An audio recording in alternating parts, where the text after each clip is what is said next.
All right.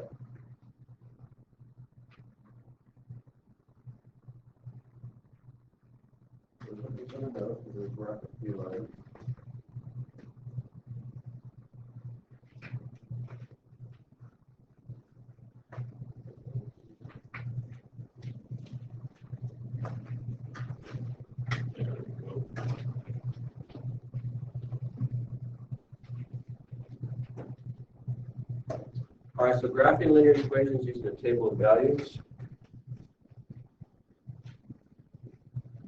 So let's go to the steps here. Here we are.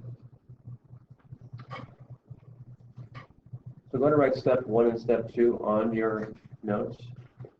I'm going to write steps to graphing equations. Step 1, make a table of values. Choosing any three values of x. I'm going to write that down. Substitute them into the equation and solve for y. That's step 1. Then step 2 is plot the resulting ordered pairs on the coordinate plane and draw a line through them.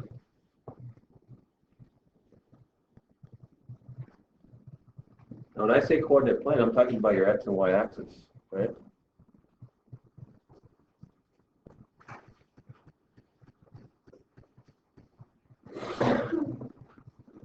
Remember, coordinate plane is your x and y axis.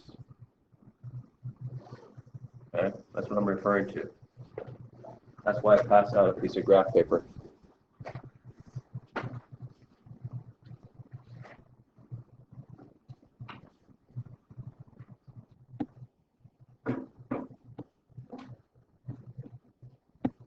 So let's try example 1 on your notes.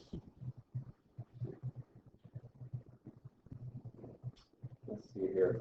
So example 1 on your notes. Let's go ahead and graph y is equal to negative 2x plus 2.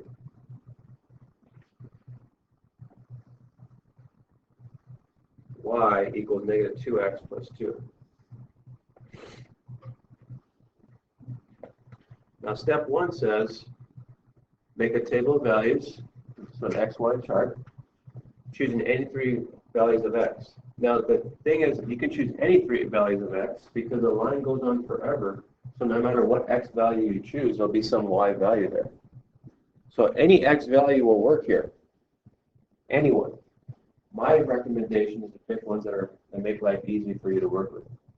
Don't pick nasty, ugly, hard numbers. Pick easy numbers. My favorites are 0, 1, and 2. Okay? Yours may be different. 0, 1, and 2 are easy to work with, so I pick 0, 1, and 2. You can maybe pick negative 1, 0, and 1, whatever you want. But you can pick any three x values you want. So we're going to substitute those values into x. Just like warm-up, and we're going to figure out what y is. Easy stuff. You guys seen this before. Like I said, I'm not going to kill you today on Monday. So let's see, y is equal to negative 2. Negative 2x means negative 2 times x, which means negative 2 times 0 plus 2, right? Which means 0 plus 2, because negative 2 times 0 is 0, which means y is equal to 2. So when x is 0, y is 2. Look how I'm going to create my ordered pairs that I'm going to end up graphing, right? All right, next x in line. Let me erase this work. My next x in line is going to be a 1. So when x is 1, what's y going to be? Let's see. It'll be a negative 2 times a 1 plus a 2, which is going to be a negative 2 times 1 is negative 2 plus a 2. Notice how this is all y equals whatever results here. Put some down. 0 in this case, huh? So y is 0. When x is 1, y is 0. All right? And the last one will be 2, when x is 2.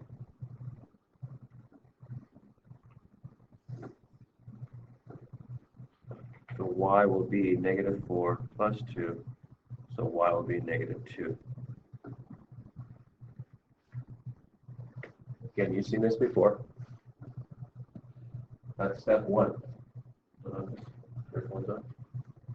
Step 2, plot the resulting order pairs on the corner plane and draw a line through them. Are you kidding me? This is how easy today's lesson is? Come on now. 0, 2. There you go. Want to make your order pairs on your graph paper. Give me a coordinate plane. 1, 0, and 2, -2. I'll draw a line to them. That's what step 2 says to do. I'm going to put arrows because that line goes on forever. That's graphing an equation in 2 steps.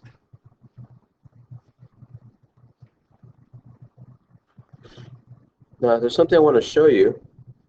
I want to show you from Desmos.com why you can choose any values of x on step 1. Remember I said you can choose any values of x? I'm going to go to Desmos.com, that graphing website. I'm going to punch in this equation, and notice what it gives me. It's going to give me the same graph I put, but I want to show you something. Let's see. Let me come over here. Y is equal to -2x plus 2. Make some more coffee. Plus 2.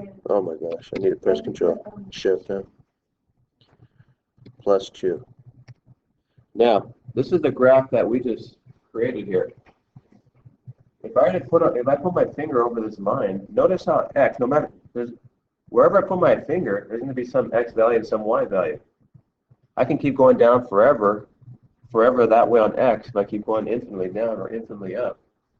Every x value will have some y value. Notice, if I zoom out, let me zoom out here. I'm going to zoom out far away. Like I'm already at -1,000 and 1,000. If I put my hand over the line, look at, I could have chose -7,100 for x, and then y would have been 14,202. So on step 1, this is why you can choose any value of x on step 1. But like I said, choose ones that are easy to work with. Doesn't matter what values of x you choose, pick ones that are easy to work with. Let me give you one more example. Example 2. Here we are. I'm going to write this one down. This is example 2. Graph the equation x equals -3. This one's a little bit different because it doesn't have y though. But we're still going to follow the same steps. So graph the equation x equals -3.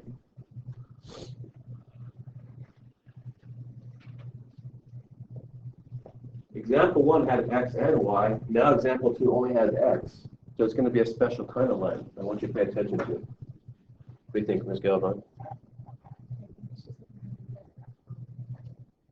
Yeah, close up. Watch. So Ms. Galvan is saying it's going to be a horizontal line. Okay. Or will it be vertical? Which one will it be? Well, let's find out. What does step 1 say? Anybody? Make a table of values and then do what you just said. Right, so make a table of values. Let's do it. I'm going to do it. So, x, y. You pick your favorite numbers. You can pick any values of x you want. No matter. Again, I like 0, 1, and 2. Notice what we got here, though. It's saying x is always -3. X is always -3. So the ones I choose cannot be 0, 1, and 2. It has to be what they're telling me it's going to be. it's going to be negative 3 all the time. Look at it. So that means my y values is anything I want it to be. Y can be whatever the heck you want it to be. X has to be negative 3. That's what this equation is telling me. So in this one, you allow your y values to be whatever you want it to be. So I'll put 0, 1, and 2 here. And now I'll plot the resulting period because that's what the step 2 says.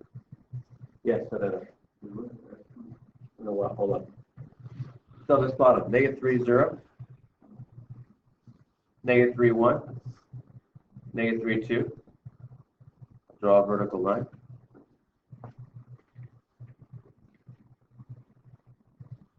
And we're good to go. It's a vertical line. Okay. Go ahead and put that on your notes.